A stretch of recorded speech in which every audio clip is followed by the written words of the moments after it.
Pemotor wanita yang jatuh saat menyalip ambulans dan meminta ganti rugi ke sopir bus akhirnya memberikan klarifikasi. Sebelumnya diketahui wanita tersebut meminta ganti rugi sebesar 4 juta rupiah kepada sopir ambulans. Klarifikasi tersebut disampaikan pada Sabtu 27 Juli 2024. Dalam video yang beredar, wanita tersebut telah bertemu dengan sopir ambulans dan meminta maaf karena kelalaiannya.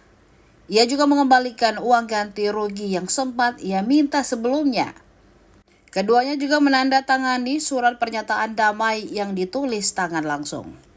Ini saya menyampaikan kepada Bapak Saifulan terkait kecelakaan yang terjadi di Jalan Raya Singkong pada tanggal 25 Juli hari lalu.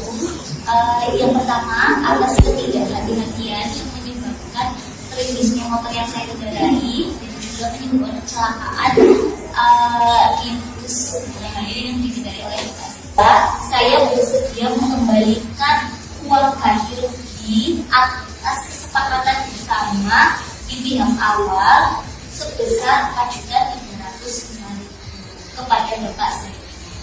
Dengan ini saya dan Bapak Saifulan sudah selesai kasusnya dan juga tidak ada pihak yang berpihak berbeda. Download Tribun X sekarang, menghadirkan lokal menjadi Indonesia.